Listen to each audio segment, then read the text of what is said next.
Venezuela upset over oil auction. Police defend Policia logos. And EPA implements satellite monitoring.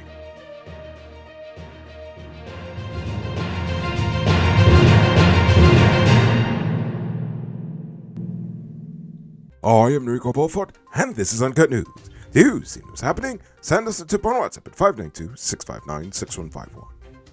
This morning, the Venezuelan government issued a statement rejecting Ghana's ongoing oil auction, stating that it is illegal and involves maritime areas that are still pending delimitation between the two nations. Venezuela considers any concessions granted through this process to be unacceptable and without rights for participating third parties. Meanwhile, our nation's president asserted Ghana's right to develop the resources within its territory, as he should. He maintains that the disputed territory belongs to Ghana, affirming its sovereignty in economic endeavors, and warns against any unilateral restrictions by Venezuela, citing violation of the Geneva Agreement and international law. The opposition has since spoke out in solidarity with the president, as they should. In education news, today marks day 4 of teachers protesting for salary negotiations. The Minister of Education expressed worry at the loss of critical hours of instruction as teachers withhold their services. The government has responded to some of the teachers' queries, but the issue of salaries remains outstanding. The president has been called upon to address the issue, and until then, teachers will continue to be absent from the classroom. The president's engagement with teachers is awaited, and the protesters emphasize the importance of proper salaries for teachers. In other education-related news, the education minister has emphatically stated that individuals who send a child home from school due to their hairstyle will face disciplinary action. This marks the first explicit declaration of consequences for such actions. The Education Ministry also reminded schools not to send children home based on their hairstyles. This response comes after a student from South Rumbelt Secondary School was reportedly sent home for this very reason. The ministry clarified that there is no official policy on hairstyles in schools, and rules have been established by individual institutions. In January, a memorandum emphasized prioritizing students' attendance and learning over hairstyle adherence. Jamaica's Minister of Tourism Edmund Bartlett expressed readiness to assist Ghana in developing its tourism sector, leveraging our nation's strength in oil and gas. He envisions a unique type of tourism for Ghana, focused on creativity and knowledge exploration. Nicola Madden Gregg, the president of the Caribbean Hotel and Tourism Association, underscores the importance of strong public-private collaboration and non-partisan support for tourism development. Attention truck owners. Between potholes, bad drivers, and high fuel prices, you've got 99 problems to deal with. But with Powered Automotive, your engine ain't one. That's because they stock high-quality parts and spares you need at prices you can't beat. Visit them at Lot 491 EE Eccles, or call or WhatsApp them at telephone number 697-0171. Save big on truck parts at Powered Automotive, the #1 heavy-duty truck parts store in Ghana. Tired of waiting on hold, tracking down a delivery driver, or carrying cash for your food orders? GT Eat is here to make your life easier. Ghana's first cashless food ordering and delivery app. Choose from Georgetown's top restaurants, pay securely with your card, and get your food delivered right to your doorstep. With the convenience of being able to order from your phone and the added feature of tracking your order, GT Eats is the ultimate solution for all your food needs. Download the app on Apple and Android stores and start ordering the easy way today. Guyana is leaving behind paper-based medical records and embracing an electronic health record system. This digital platform will encompass a patient's medical history, diagnoses, medications, treatment plans, and more. The EHR system aims to improve patient safety, experience, and referrals, enhance documentation efficiency, and expedite record retrieval. The Health Ministry is inviting applications to design and install the system, with the procurement process overseen by the IDB. In security news, the government plans to expand its CCTV coverage to Regions 3 and 6 before 2024. The Home Affairs Ministry seeks to eventually expand this system nationwide. and by next year the government seeks to issue the first digitally enhanced Guyanese citizenship identity card. Additionally, command centers are being built in multiple regions, with 37 new community policing groups having been established and 53 more by year end. The police state expands.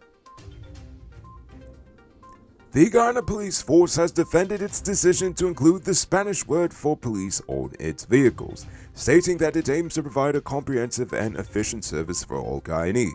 The move is to cater to the presence of Spanish-speaking individuals, mainly from Venezuela, in the nation. The initiative is part of the force's 4-year strategic plan to modernize by fostering inclusivity and building partnerships. The force is also offering language training including Spanish, Portuguese, and Mandarin to its officers. Now for crime news. 27-year-old construction worker Dylan Oliver van der Stoep was caught with nearly 2 kilos of cocaine during a stop-and-search operation on the Bamia Highway. He was a passenger in a Route 94 bus heading to Georgetown. The police discovered the cocaine hidden in a bag that van der Stoep was carrying. Van der Stoep is currently in police custody. But just look at his face, he looks so disappointed in himself. Ha-ha! 42-year-old spray painter Zabar Khan has been charged with attempted murder of a 10-year-old and felonious wounding of a 12-year-old. The charges come after social media posts depicting Khan beating and burning the children. Khan pleaded not guilty and has since been remanded to prison. He'll be back in court October 31st. Now for today's oil update. The Environmental Protection Agency has implemented an independent satellite monitoring system to oversee flaring levels and the discharge of produced water by offshore oil companies. This technology allows continuous monitoring of produced formation water, a byproduct of oil and gas extraction. So they can now monitor from space that hot, greasy water the FPSO would be discharging that I was talking about a few days ago. Anyway, the EPA enforces strict regulations on PFW, ensuring oil content remains within safe levels. Additionally, discharge temperature should not exceed 3 degrees Celsius of the surrounding seawater within 100 meters of the release point. And continuing from yesterday's story of the GRA, Ministry of Natural Resources dispute, Pisson Pato is now urging the exposure and dismissal of the, quote, rogue elements within the petroleum unit of Guyana's Ministry of Natural Resources for their role in reducing ExxonMobil's contested expenses in the Starbuck block.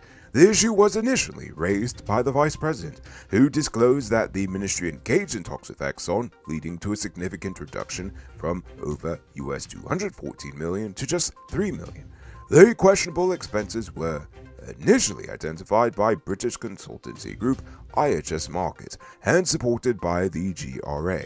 However, Minister Vikram Barrett confirmed unauthorized discussions took place and corrective measures have been implemented. However, no one has been terminated for their role in this, nor have they exposed who are these, quote, rogue elements. Nonetheless, the investigation is ongoing. Wonder how that's going to end. It might not be robbery season, but the streets are still mean. That's why you need to get security for your home and business through Sheriff Security Service. Sheriff Security offers well-trained guards, armed and unarmed patrol, marine patrol, canine services. These people even got drones. Why? Because your security is their highest priority. You've seen the rest, now hire the best. Hire Sheriff Security Service today. Now for our Uncut News Viewers Poll Question of the Day. Every day we pose a question about current events in Guyana, the region, the diaspora, and how you fear at least was. Last night I asked about poverty alleviation. But before we get to that, I'm proud to announce our latest addition to the Noble Army, Richard Singh, who is supporting us at the reporter level, the highest level of monthly support we've received so far. So thank you, Richard Singh. And also, a special thank you to David Griffith, Dion Nascimento, Project Zero, and Dimitri V. I appreciate you all. And if you're watching at home and you'd like to support our movement, just hit the link in the video description. Rashana Lowell asks the government to help poor people out by doing something about inflation. Meanwhile, Dudnoth Sam Lowell says work is available everywhere in the country, but poor people choose not to work in saying inflation. Lazy people. Oh my, that's a harsh stance. Now for tonight's question. How do you feel about the whole debacle going on between the GRA and the Ministry of Natural Resources? Should these supposed elements be exposed and fired? Or what should we do? I want to hear from you. So think about that question. Tell us in the comments below. If your response is good enough, we just might feature it in our next episode. Anyway, that's all the time we have for tonight, and check us out tomorrow for another. Until then, I'm Nico Bolford saying good night, folks.